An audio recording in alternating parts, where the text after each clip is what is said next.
Hi అండి, నమస్తే. నేను మీ Shanthi. Welcome back to my channel Shanthi's vlogs. ఈరోజు మన వీడియోలో 4 రకాల హెల్దీ బ్రేక్ఫాస్ట్ రెసిపీస్ని చూపించబోతున్నాను. అయితే ఈ 4 రకాల ఇన్స్టెంట్ ఇడ్లీ రెసిపీస్ని ఎలా తయారు చేయాలో చూద్దామా? వీడియోలోకి వెళ్లే ముందుగా నా ఛానల్ని సబ్స్క్రైబ్ చేయని వాళ్ళు ఉంటే సబ్స్క్రైబ్ చేయడం మర్చిపోకండి. ముందుగా మన ఫస్ట్ బ్రేక్ఫాస్ట్ ఇన్స్టెంట్ ఇడ్లీ రవ్వ ఇడ్లీ. ఈ రవ్వ ఇడ్లీ చాలా ఈజీగా, టేస్టీగా, చాలా సాఫ్ట్గా ఎలా చేయాలో చూద్దాం. ఈ రవ్వ ఇడ్లీ కోసం ముందుగా స్టవ్ ఆన్ చేసి కడాయి పెట్టి కడాయిలో 1 టేబుల్ స్పూన్ ఆయిల్ వేసుకోవాలి. ఆయిల్ వేసుకున్నాక ఇప్పుడు ఇందులో ఒక 2 టేబుల్ స్పూన్ల జీడిపప్పు వేసుకొని ఆ జీడిపప్పుని దోరగా వేయించుకోవాలి.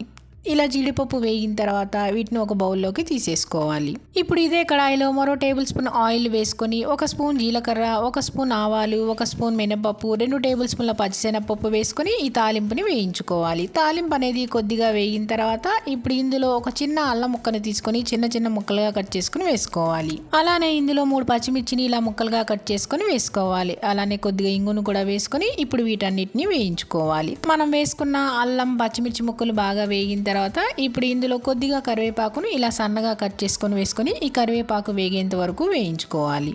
తాలింపు అంతా ఇలా వేగిన తర్వాత ఇప్పుడు ఇందులో 2 కప్పుల బొంబాయి రవ్వని వేసుకోవాలి. అంటే సూజీని వేసుకోవాలి. ఇలా 2 కప్పుల బొంబాయి రవ్వ వేసుకున్నాక ఇప్పుడు మంటని మీడియం ఫ్లేమ్లో పెట్టి ఈ బొంబాయి రవ్వని 1 నిమిషం పాటు వేయించుకోవాలి. ఈ తాలింపు అంతా బాగా కలిసి బొంబాయి రవ్వ అనేది బాగా వేగేంత వరకు వేయించుకోవాలి. మరీ ఎక్కువగా మాడనివ్వకుండా బొంబాయి రవ్వని చూశారు కదా, ఇలా పొడి పొడిగా అంతా బాగా కలిసి వేగేంత వరకు వేయించుకుంటే సరిపోతుంది. ఇప్పుడు స్టవ్ ఆఫ్ చేసేసి దీన్ని ఒక బౌల్లోకి వేసేసుకోవాలి.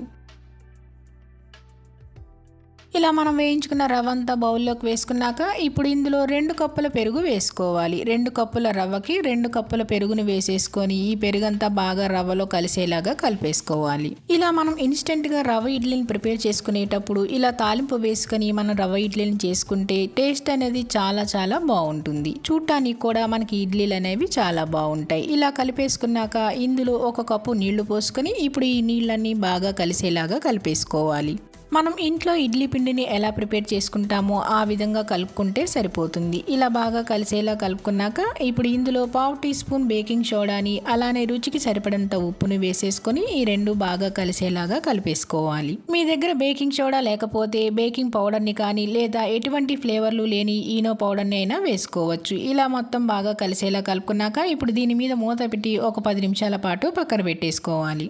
ఇప్పుడు 10 నిమిషాల తర్వాత మూత తీసి మరొకసారి ఇడ్లీ పిండిని కలుపుకోవాలి. ఇలా పిండి అంతా మనకి బాగా నాని కొంచెం దగ్గరగా అవుతుంది కాబట్టి ఇప్పుడు కొంచెం నీళ్లు పోసుకొని మరొకసారి పిండిని కలుపుకోవాలి. మనం ముందే నీళ్లు ఎక్కువగా పోసుకొని కలుపుకుంటే పిండి అనేది మనకి పలచగా అయిపోతుంది కాబట్టి ఇలా నానిన తర్వాత పోసుకుంటే మనకి కరెక్ట్ కన్సిస్టెన్సీ అనేది వస్తుంది. ఇలా కలిపేసేసుకున్నాక చూడండి మనకి ఇడ్లీ పిండి ఎలా ఉంటుందో అలా కలుపుకున్నాం కదా. ఇప్పుడు దీన్ని మనం ఇడ్లీలు వేసుకుందాం. ఇప్పుడు ఇడ్లీ స్టాండ్ తీసుకొని ఇప్పుడు ఇడ్లీ స్టాండ్లో నెయ్యి కానీ ఆయిల్ కానీ అప్లై చేసుకోవాలి. ఆయిల్ అప్లై చేసిన తర్వాత ఇప్పుడు మనం వేయించి పెట్టుకున్న జీడిపప్పు ఉన్నాయి కదండి, ఆ జీడిపప్పుని ఒక్కొక్కటి తీసుకొని ఇలా ప్లేట్లో పెట్టాలి.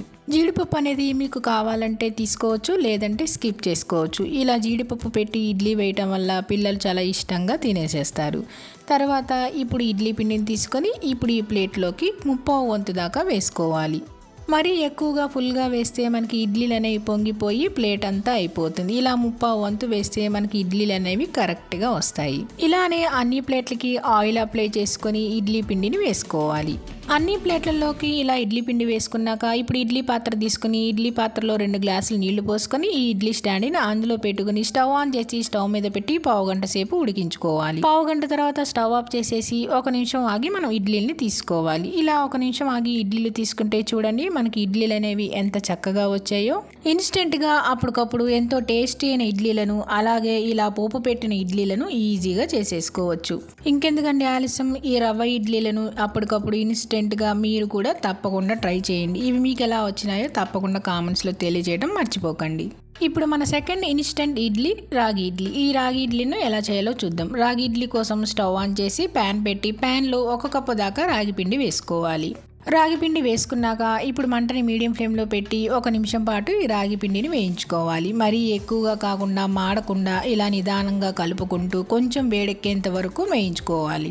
ఇలా 1 నిమిషం పాటు వేయించుకున్న తర్వాత కొద్దిగా పిండిని తీసి చేత్తో మనం పట్టుకుంటే కొంచెం వేడిగా అనిపిస్తుంది. అప్పుడు స్టవ్ ఆఫ్ చేసేసి ఇప్పుడు ఈ రాగి పిండిని పక్కన పెట్టుకొని చల్లారి పెట్టుకోవాలి. చల్లారిన తర్వాత ఇప్పుడు ఒక మిక్సీ జార్ తీసుకొని ఈ రాగి పిండిని అంతటిని మిక్సీ జార్లోకి వేసేసుకోవాలి. పిండంతో ఇలా మిక్సీ జార్లోకి వేసేసుకున్నాక ఇప్పుడు ఇందులో 1 కప్పు అటుకులు వేసుకోవాలి. అటుకులు స్వీట్ అటుకులు కాకుండా మామూలు అటుకులే వేసుకోవాలి. ఇప్పుడు అదే కప్పుతో 1 కప్పు చిక్కటి పెరుగు వేసుకోవాలి. ఇప్పుడు ఇందులో 1/4 టీ స్పూన్ బేకింగ్ సోడా, అలానే రుచికి సరిపడా ఉప్పు వేసుకోవాలి. ఉప్పు కూడా వేసుకున్నాక ఇప్పుడు తగినన్ని నీళ్లు పోసుకోవాలి. నీళ్ళు అనేవి మరీ ఎక్కువగా కాకుండా ఇలా కొద్దిగా ముందు నీళ్లు పోసుకొని ఇప్పుడు ఈ మిశ్రమాన్ని అంతటిని మెత్తటి పేస్ట్ లాగా గ్రైండ్ చేసుకోవాలి. ఇలా గ్రైండ్ చేసుకున్నాక చూడండి మనకి పిండి అనేది ఇలా గట్టిగా వచ్చింది కదా. ఇప్పుడు ఇందులో మరికొంచెం నీళ్లు పోసుకొని మరొకసారి గ్రైండ్ చేసుకోవాలి. ఇలా గ్రైండ్ చేసుకున్నాక చూడండి మనకి ఈ కన్సిస్టెన్సీలో ఉంటే సరిపోతుంది. ఇప్పుడు ఈ మిక్సీ జార్ని పక్కన పెట్టుకొని ఒక బౌల్ తీసుకొని మనం గ్రైండ్ చేసుకున్న మిశ్రమాన్ని అంతటిని బౌల్లోకి వేసేసుకోవాలి. పిండంతా ఇలా బౌల్లోకి వేసుకున్నాక చూడండి కొంచెం గట్టిగా అనిపిస్తుంది కదా. ఇప్పుడు మిక్సీ జార్లో మరికొంచెం నీళ్లు పోసుకొని ఆ నీళ్లను కూడా మొత్తం పోసుకోకుండా కొంచెం పోసుకొని పిండిని ఒకసారి బాగా ఇడ్లీ పిండిలాగా కలుపుకోవాలి. ఇలా పిండిని బాగా కలిపేసుకున్నాక చూడండి ఈ కన్సిస్టెన్సీలో మనకి ఇడ్లీ బ్యాటర్ లాగా ఉంటే సరిపోతుంది. ఇప్పుడు దీని మీద మూత పెట్టి ఒక 10 నిమిషాల పాటు పక్కన పెట్టుకోవాలి. ఇలా ఒక 10 నిమిషాల పాటు నానబెట్టుకోవటం వల్ల మనకి పిండి అనేది నాని ఇడ్లీలు సాఫ్ట్గా వస్తాయి. 10 నిమిషాల తర్వాత మూత తీస్తే చూడండి నీళ్ళన్నీ పీల్చేసుకొని పిండి అనేది కొంచెం గట్టిపడింది కదా. ఇప్పుడు ఇందులో మనం మిక్సీ జార్లో కొంచెం నీళ్ళు ఉంచుకున్నాం కదా, ఆ నీళ్ళని మళ్ళీ పోసుకొని మరొకసారి బాగా కలుపుకోవాలి. మిక్సీ జార్లో నీళ్ళన్నీ అన్నీ ఒకసారి పోసుకోకుండా ఇలా కొద్దిగా పోసుకుంటూ మనం పిండిని కలుపుకోవాలి. ఇలా పిండి అనేది మనం బాగా కలుపుకుంటే మనకి ఇడ్లీలు అనేవి అంత సాఫ్ట్గా వస్తాయి. అలానే ఇందులో అటుకులు వేసుకున్నాం కాబట్టి మనకి మంచి హెల్దీగా కూడా ఉంటుంది. చూడండి ఇడ్లీ పిండి అనేది ఇలా కలిపేసుకుంటే మనకు సరిపోతుంది. ఇప్పుడు ఈ రాగి పిండి ఇడ్లీలోకి మనం తాలింపు వేసుకుందాం. తాలింపు కోసం స్టవ్ ఆన్ చేసి కడాయి పెట్టుకొని అందులో 1 టేబుల్ స్పూన్ ఆయిల్ వేసుకొని ఆయిల్లో ఆవాలు 1 స్పూన్, జీలకర్ర 1 స్పూన్, మినపప్పు 1 స్పూన్, శనగపప్పు 1 స్పూన్ వేసుకొని కొద్దిగా కరివేపాకు కూడా వేసుకొని అలానే కొద్దిగా ఇంగువను కూడా వేసుకొని ఈ తాలింపుని అంతటిని వేయించుకోవాలి. నేను ఈ తాలింపులో ఆయిల్ వేసుకున్నాను కదండి, మీకు కావాలంటే బటర్ కానీ నెయ్యి కానీ అయినా యూస్ చేసుకొని తాలింపు పెట్టుకోవచ్చు. ఇలా తాలింపు అంతా బాగా వేగిన తర్వాత ఇప్పుడు స్టవ్ ఆఫ్ చేసేసుకొని ఈ తాలింపుని అంతటిని మనం కలిపి పెట్టుకున్న రాగి పిండి ఉంది కదండి, ఆ రాగి పిండి మిశ్రమంలో వేసేసుకోవాలి. ఇలా తాలింపు వేసుకొని ఇన్స్టెంట్ రాగి ఇడ్లీలను చేసుకుంటే టేస్ట్ అనేది చాలా బాగుంటుంది. ఇలా తాలింపు వేసేసుకున్నాక ఇప్పుడు ఇందులో తురిమిన క్యారెట్ని 1 గుప్పెడు వేసుకోవాలి. అలానే సన్నగా కట్ చేసుకున్న 2 పచ్చిమిర్చి ముక్కల్ని కూడా వేసేసుకోవాలి. ఇవి వేసుకొని ఇప్పుడు ఇవన్నీ బాగా కలిసేలా కలిపేసుకోవాలి. క్యారెట్ని ఇలా పచ్చిగా కాకుండా మనం తాలింపులో కూడా వేసుకొని వేయించుకోవచ్చు. ఇలా మొత్తం బాగా కలిసేలా కలిపేసుకున్నాక మనం ఇడ్లీని వేసుకుందాం. ఇప్పుడు ఇడ్లీ స్టాండ్ తీసుకొని ఇలా స్టాండ్కి ఆయిల్ కానీ నెయ్యి కానీ అప్లై చేసుకోవాలి. ఆయిల్ అనేది మనం అప్లై చేసుకుంటే మనకి ఇడ్లీలు అనేవి ఈజీగా వచ్చేసేస్తాయి. ఇలా ఆయిల్ అప్లై చేసుకున్న తర్వాత ఒకసారి పిండిని మనం వేసుకునేటప్పుడు కలిపేసుకొని ఇడ్లీలు వేసేసుకోవాలి. ఇలానే అన్ని ప్లేట్లలో 1/2 వంతు దాకా మనం ఇడ్లీ పిండిని వేసుకోవాలి. ఇలా రాగి ఇడ్లీలతో మనం చేసుకుంటే చాలా హెల్దీగా కూడా ఉంటాయి. మనం అటుకులతో చేసుకున్నాం కదండి, బియ్యం కాకుండా చాలా హెల్దీగా ఉంటుంది. ఇలా అన్ని ప్లేట్లకి వేసేసుకున్నాక ఇప్పుడు ఇడ్లీ పాత్ర తీసుకుని ఇడ్లీ పాత్రలో 2 గ్లాసులు నీళ్లు పోసి ఈ స్టాండ్ని అందులో పెట్టేసుకుని మూత పెట్టి స్టవ్ ఆన్ చేసి స్టవ్ మీద ఇడ్లీ పాత్ర పెట్టి 1/2 గంట సేపు ఇడ్లీలను ఉడికించుకోవాలి. 1/2 గంట తర్వాత స్టవ్ ఆఫ్ చేసేసి 1 నిమిషం ఆగి మనం ఇడ్లీలను తీసుకుంటే మనకి రాగి ఇడ్లీలు అనేవి చాలా చక్కగా వస్తాయి. ఇడ్లీలు అనేవి చాలా చక్కగా వచ్చాయి చూసారు కదా. ఇలా వేడిగా ఇడ్లీలని సర్వ్ చేసుకుంటే చాలా టేస్టీగా ఉంటాయి. మనం రాగి పిండితో చేసాం కదండి, ఇంకా చాలా బాగుంటాయి. ఇలా ఇడ్లీలన్నీ తీసేసుకున్న తర్వాత పైన ఇలా జీడిపప్పు డెకరేషన్ చేసి పెట్టేసుకొని చట్నీతో సర్వ్ చేసుకుంటే చాలా బాగుంటాయి.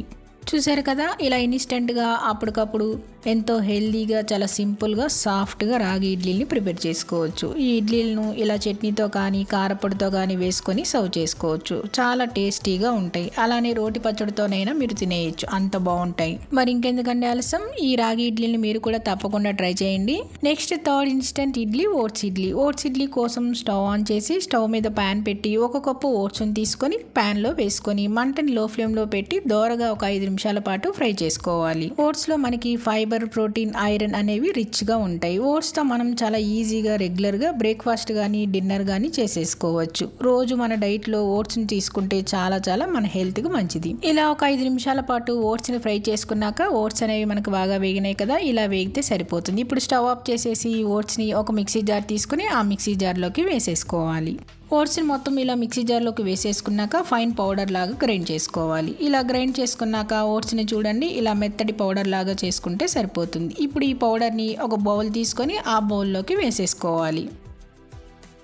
బౌల్లోకి ఓట్స్ మిశ్రమాన్నంతా వేసేసుకున్నాక ఇప్పుడు దీన్ని పక్కన పెట్టేసుకుని తాలింపు వేసుకోవాలి. స్టవ్ ఆన్ చేసి ప్యాన్ పెట్టుకుని ప్యాన్లో 1 టేబుల్ స్పూన్ ఆయిల్ వేసుకుని ఆయిల్లో 2 టేబుల్ స్పూన్ల తాలింపు గింజలు వేసుకోవాలి. అలానే 1 స్పూన్ జీలకర్ర వేసుకొని ఇప్పుడు ఈ తాలింపుని అంతటిని వేయించుకోవాలి. తాలింపు వేగిన తర్వాత ఇప్పుడు సన్నగా తురిమిన క్యారెట్ తురుముని 1 కప్పు వేసుకొని ఈ తాలింపులో క్యారెట్ తురుమంతా కలిసేలాగా కలిపేసుకోవాలి. క్యారెట్ని ఇలా కొద్దిగా ఫ్రై చేసుకున్నాక ఇప్పుడు ఇందులో సన్నగా కట్ చేసుకున్న 2 పచ్చిమిరపకాయ ముక్కల్ని అలానే కొద్దిగా చిన్న కప్పు స్వీట్ కార్న్ కూడా వేసేసుకొని వీటన్నిటిని 1 నిమిషం పాటు ఫ్రై చేసుకోవాలి. స్వీట్ కార్న్ ఇష్టం ఉన్న వాళ్ళు వేసుకోవచ్చు, లేదంటే స్కిప్ చేసేసుకోవచ్చు. ఇలా స్వీట్ కార్న్ వేసుకుంటే పిల్లలు, పెద్దవాళ్ళు అందరూ చాలా చూడటానికి బాగుంటుంది, ఇష్టంగా కూడా తినేసేస్తారు. కావాలంటే ఇందులో ఇంకా ఏమైనా వెజిటబుల్స్ కూడా వేసేసుకోవచ్చు. ఇలా కొద్దిగా ఫ్రై అయిన తర్వాత ఇప్పుడు ఇందులో 1/4 కప్పు దాకా బొంబాయి రవ్వను వేసుకోవాలి, అంటే సూజీని వేసుకోవాలి. ఇలా బొంబాయి రవ్వను వేసుకొని బొంబాయి రవ్వను కూడా 1 నిమిషం పాటు వేయించుకోవాలి. మనం 1 కప్పు ఓట్స్కి 1/4 కప్పు దాకా బొంబాయి రవ్వను వేసుకోవాలి. కొంతమంది బొంబాయి రవ్వని వేయించకుండానే డైరెక్ట్గా వేసేసుకుంటారండి, అలా కూడా వేసుకోవచ్చు. కానీ బొంబాయి రవ్వ అలా వేసుకుంటే మనకి ముద్దగా అయిపోతుంది. ఇలా కొంచెం ఫ్రై చేసుకొని వేసుకుంటే మనకి రవ్వగా ఇడ్లీలు చాలా బాగా వస్తాయి. ఇలా 1 నిమిషం పాటు ఫ్రై చేసుకున్న తర్వాత ఇప్పుడు స్టవ్ ఆఫ్ చేసేసి ఈ మిశ్రమాన్ని అంతటిని మనం ఓట్స్ పౌడర్ వేసుకున్న బౌల్ ఉంది కదండి, ఆ బౌల్లోకి వేసేసుకోవాలి. రవ్వ అంతా వేసేసుకున్నాక ఇందులో ఇప్పుడు సన్నగా కట్ చేసిన కొద్దిగా కొత్తిమీరను వేసుకోవాలి. అలానే సన్నగా కట్ చేసిన కరివేపాకును కొద్దిగా వేసేసుకొని అలానే తగినంత ఉప్పు కూడా వేసుకొని 1/2 టీ స్పూన్ వంట సోడాను కూడా వేసేసుకొని ఇవన్నీ బాగా కలిసేలాగా కలిపేసుకోవాలి. ఇలా కలుపుకోవటం వల్ల మనం వేసుకున్న ఉప్పు, వంట సోడా అనేది పిండిలో బాగా కలిసిపోతుంది. ఇలా అంతా బాగా కలిసేలా కలుపుకున్నాక ఇప్పుడు ఇందులో 1 కప్పు ఓట్స్కి 1 కప్పు చిక్కటి పెరుగు వేసుకోవాలి. పెరుగు అనేది మొత్తం ఒకసారి వేసుకోకుండా ముందు కొద్దిగా వేసుకొని కలుపుకున్నాక మళ్ళీ రెండోసారి మిగతాది వేసుకోవాలి. ఇలా కొద్దిగా వేసుకొని కలుపుకున్నాక ఇప్పుడు మిగతా సగం పెరుగును కూడా వేసేసుకొని ఒకసారి అంతా బాగా కలిసేలాగా కలిపేసుకోవాలి.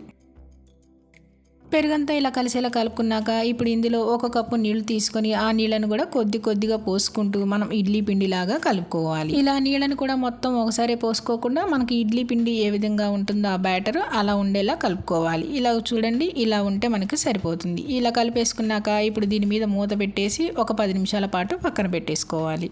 10 నిమిషాల తర్వాత మళ్ళీ మూత తీసి మరొకసారి కలుపుకుంటే చూడండి ఇడ్లీ పిండి అనేది నాని మనకి కొంచెం గట్టిగా అయింది కదా. ఇప్పుడు ఇందులో మళ్ళీ కొద్దిగా నీళ్లు పోసుకొని మళ్ళీ కలుపుకోవాలి. నీళ్లను కూడా ఒకసారి అన్ని పోసుకోకుండా ఇలా కొద్దిగా పోసుకుంటూ ఇడ్లీ పిండిలాగా కలుపుకోవాలి. ఇలా ఇడ్లీ పిండిని మరీ పల్చగా కాకుండా గట్టిగా కాకుండా ఈ విధంగా కలుపుకుంటే సరిపోతుంది. ఇప్పుడు మనం ఓట్స్ ఇడ్లీని వేసుకుందాం. ఇడ్లీ వేసుకునే స్టాండ్ తీసుకొని ఇప్పుడు ఇడ్లీ స్టాండ్కి ఇట్లా ఆయిల్ కానీ నెయ్యి కానీ అప్లై చేసుకోవాలి. అప్లై చేసిన తర్వాత మనం జీడిపప్పుని ఇలా ప్లేట్లలోకి పెట్టుకోవాలి. జీడిపప్పు కావాలంటే వేసుకోవచ్చు, లేదంటే స్కిప్ చేసేసుకోవచ్చు. ఇలా ఓట్స్ ఇడ్లీ వేసుకునేటప్పుడు ఒకసారి పిండిని కలుపుకొని పిండిని 1/4 వంతు ఇలా ప్లేట్లలోకి వేసేసుకోవాలి. ఇలానే అన్ని ప్లేట్లలోకి మనం ఇడ్లీ పిండిని వేసేసుకోవాలి. అన్ని ప్లేట్లకి ఇలా ఇడ్లీ పిండి వేసేసుకున్నాక ఇప్పుడు ఇడ్లీ పాత్ర తీసుకుని ఇడ్లీ పాత్రలో 2 గ్లాసుల నీళ్లు పోసేసుకొని ఇడ్లీ స్టాండ్ పెట్టేసేసుకొని మూత పెట్టి స్టవ్ ఆన్ చేసి స్టవ్ మీద పెట్టేసేసి ఒక 10 నిమిషాల పాటు ఉడికించుకోవాలి.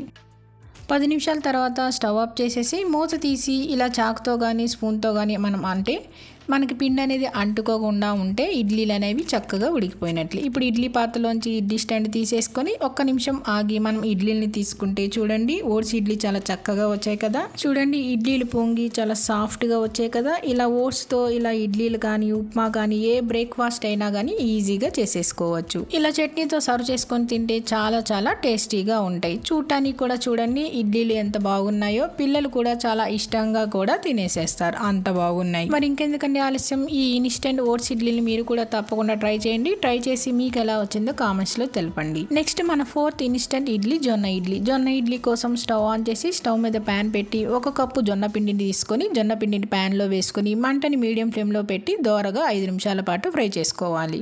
జొన్న ఇడ్లీని ఇలా ఇన్స్టెంట్గా కావాలనుకుంటే జొన్న పిండితో చేసుకోవచ్చు, లేదంటే జొన్నల్ని తీసుకొని జొన్నల్ని నానబెట్టి పిండి రుబ్బైనా చేసుకోవచ్చు. ఇలా 1 నిమిషం తర్వాత వేగిన తర్వాత కొద్దిగా పిండిని తీసుకుంటే మనకి పిండి అనేది కొంచెం వేడెక్కి వేగుతుంది. 1 నిమిషం పాటు ఇలా దోరగా వేయించుకున్న తర్వాత ఇప్పుడు స్టవ్ ఆఫ్ చేసేసుకొని ఈ పిండిని ఒక బౌల్లోకి వేసేసుకోవాలి. ప్యాన్లోకి ఇలా జొన్నపిండి అంతా వేసేసుకున్నాక ఇప్పుడు దీన్ని పక్కన పెట్టేసుకొని స్టవ్ ఆన్ చేసి స్టవ్ మీద ప్యాన్ పెట్టి ప్యాన్లో 1 స్పూన్ ఆయిల్ వేసుకోవాలి. ఆయిల్ వేసుకున్నాక ఇందులో తాలింపు గింజలు వేసుకోవాలి. 1 స్పూన్ జీలకర్ర, 1 స్పూన్ ఆవాలు, అలానే 1 స్పూన్ మినప్పప్పు, అలానే 1 స్పూన్ శనగపప్పు వేసుకోవాలి. తాలింపు గింజలన్నీ వేసుకున్నాక ఇప్పుడు ఈ తాలింపు అంతా వేగేంత వరకు వేయించుకోవాలి. ఇప్పుడు తాలింపు అనేది కొద్దిగా వేగిన తర్వాత ఒక చిన్న అల్లం ముక్కను తీసుకొని చిన్న చిన్న ముక్కలుగా కట్ చేసుకొని ఆ అల్లం ముక్కలను కూడా వేసేసుకోవాలి. అలానే ఇందులో 2 పచ్చిమిర్చిని కూడా సన్నగా కట్ చేసుకొని వేసుకోవాలి. కొద్దిగా కరివేపాకును కూడా ఇలా సన్నగా కట్ చేసుకొని వేసుకొని అల్లం, పచ్చిమిర్చి, కరివేపాకు వేగేంత వరకు వేయించుకోవాలి. ఇలా కరివేపాకు, అల్లం, పచ్చిమిర్చి వేగిన తర్వాత ఇప్పుడు ఇందులో 1 కప్పు బొంబాయి రవ్వని వేసుకోవాలి, అంటే సూజీని వేసుకోవాలి. బొంబాయి రవ్వ వేసుకున్నాక ఇప్పుడు మంటని మీడియం ఫ్లేమ్లో పెట్టి 1 నిమిషం పాటు బొంబాయి రవ్వని వేయించుకోవాలి. అప్పటికప్పుడు మనం చేసుకునే ఏ ఇన్స్టెంట్ ఇడ్లీలైనా అందులో వాడే రవ్వ కానీ పిండి కానీ ఇలా 1 నిమిషం పాటు మనం వేయించుకుంటే అందులో ఉన్న పచ్చిదనం అంతా పోయి ఇడ్లీలు అనేవి చాలా సాఫ్ట్గా టేస్టీగా వస్తాయి. ఇలా 1 నిమిషం తర్వాత వేగిన తర్వాత స్టవ్ ఆఫ్ చేసేసుకొని ఈ రవ్వనంతటిని మనం ఒక బౌల్లోకి జొన్న పిండి వేసుకున్నాం కదండి వేయించుకొని, ఆ జొన్న పిండి బౌల్లోకి ఈ రవ్వను వేసేసుకోవాలి. మనం వేయించుకున్న రవ్వ అంతా వేసేసుకున్నాక ఇప్పుడు ఇందులో 1 కప్పు క్యారెట్ తురుముని, అలాగే సన్నగా కట్ చేసి పెట్టుకున్న కొత్తిమీరని వేసేసుకొని ఈ కొత్తిమీర, క్యారెట్ తురుము ఈ పిండిలో కలిసేలాగా కలిపేసుకోవాలి. క్యారెట్ తురుము ఇలా పచ్చిగా కాకుండా మనం కావాలంటే తాలింపులో కూడా వేసుకొని వేయించుకోవచ్చు. ఇలా క్యారెట్ అంతా బాగా కలిసేలా కలుపుకున్నాక ఇప్పుడు ఇందులో 1 కప్పు పెరుగుని వేసుకొని ఈ పెరుగంతా బాగా కలిసేలాగా కలిపేసుకోవాలి. మనం 1 కప్పు జొన్న పిండి, అలానే 1 కప్పు బొంబాయి రవ్వ వేసుకున్నాం కదండి, అదే కప్పుతో 1 కప్పు పెరుగు వేసుకోవాలి. ఇలా పెరుగు వేసేసుకొని బాగా కలిసేలా కలుపుకున్నాక ఇప్పుడు 1 కప్పు నీళ్ళని తీసుకొని ఆ నీళ్ళని కొద్దిగా పోసుకుంటూ ఈ పిండిని కలుపుకోవాలి. పిండిలో మరీ ఎక్కువ నీళ్లు పోసుకొని కలుపుకోకుండా, మరీ గట్టిగా కాకుండా, మరీ పలచగా కాకుండా ఇలా మీడియంగా కలుపుకుంటే సరిపోతుంది. ఇలా కలిపేసుకున్నాక ఇప్పుడు దీని మీద మూత పెట్టి ఒక 10 నిమిషాల పాటు నాననివ్వాలి. 10 నిమిషాల తర్వాత మూత తీసి మనం ఒకసారి ఇడ్లీ పిండిని చూస్తే కొంచెం గట్టిగా అనిపిస్తే కొద్దిగా నీళ్లు పోసేసుకొని కలుపుకోవాలి. ఇడ్లీ పిండిలా కలిపేసుకున్న తర్వాత ఇప్పుడు ఇందులో రుచికి సరిపడా ఉప్పు వేసుకొని అలాగే కొద్దిగా 1/2 టీ స్పూన్ వంట సోడా వేసేసుకొని ఇప్పుడు పిండిలో ఈ వంట సోడా, ఉప్పు బాగా కలిసేలాగా కలిపేసుకోవాలి. పిండి అంతా ఇలా కలిసేలా కలుపుకున్నాక చూడండి ఇలా ఇడ్లీ పిండి బ్యాటర్లా ఉంటే సరిపోతుంది. ఇప్పుడు మనం ఇడ్లీ స్టాండ్ తీసుకొని ఒక్కొక్క ప్లేట్కి మనం ఆయిల్ కానీ నెయ్యి కానీ అప్లై చేసుకోవాలి. ఆయిల్ని ఇలా అప్లై చేసేసుకున్న తర్వాత ఇప్పుడు మనం వేయించి పెట్టుకున్న జీడిపప్పు ఉంటే కనుక ఇలా జీడిపప్పుని పెట్టేసేసుకొని ఒకసారి మనం ఇడ్లీ వేసుకునేటప్పుడు పిండిని ఒకసారి కలిపేసేసుకొని ఆ పిండిని ఇడ్లీ ప్లేట్లలోకి వేసేసుకోవాలి. ఇలా 3/4 వంతు దాకా ఇడ్లీలు వేసుకుంటే మనకి కరెక్ట్గా ఇడ్లీలు వస్తాయి. ఇలానే అన్ని ప్లేట్లలోకి మనం ఇడ్లీ పిండి వేసుకున్నాక ఇప్పుడు ఇడ్లీ పాత్ర తీసుకొని తగినన్ని నీళ్లు పోసుకొని అందులో ఇడ్లీ స్టాండ్ పెట్టేసుకొని మూత పెట్టేసేసి స్టవ్ ఆన్ చేసి స్టవ్ మీద పెట్టి ఒక 10 నిమిషాల పాటు ఇడ్లీలు ఉడికేంత వరకు ఉడికించుకోవాలి. 10 నిమిషాల తర్వాత స్టవ్ ఆఫ్ చేసేసుకొని మనం 1 నిమిషం ఆగి ఇడ్లీ స్టాండ్ని ఇడ్లీ పాత్రలోంచి తీసేసి 1 నిమిషం తర్వాత మనం ఇలా ఇడ్లీని తీసుకుంటే ఇడ్లీలు అనేవి మనకి ఈజీగా వచ్చేసాయి. చూసారు కదా జొన్న ఇడ్లీలు ఎంత బాగా వచ్చాయో. చూసారు కదా ఇన్స్టెంట్గా అప్పటికప్పుడు మనం ఎంతో టేస్టీగా మంచి చట్నీతో ఇలా ఈజీగా చేసేసుకోవచ్చు. అలాగే ఈ ఇడ్లీలను డయాబెటీస్ ఉన్నవారైనా, బరువు తగ్గాలనుకునే వారైనా ఈ ఇడ్లీలను తింటే చాలా చాలా మంచిది. అలాగే ఎప్పుడు రైస్తో కాకుండా ఇలా హెల్దీగా తినాలనుకునేవారు ఇలా జొన్న ఇడ్లీని ప్రిపేర్ చేసుకోవచ్చు. అంతేనండి, చాలా సింపుల్గా, ఈజీగా, హెల్దీగా, టేస్టీగా ఈ 4 రకాల ఇన్స్టెంట్ ఇడ్లీలను మీరు కూడా తప్పకుండా ట్రై చేయండి. ట్రై చేసి మీకు ఎలా వచ్చిందో కామెంట్స్లో తెలియజేయడం మర్చిపోకండి. అంతేకాదండి, ఈ 4 రకాల ఇన్స్టెంట్ ఇడ్లీ రెసిపీస్ వీడియో మీకు నచ్చిందా అండి? నచ్చితే కనుక లైక్ చేయండి, షేర్ చేయండి, సబ్స్క్రైబ్ చేయండి. మరిన్ని అప్డేట్ కోసం కిందున్న బెల్ ఐకాన్ని క్లిక్ చేయండి.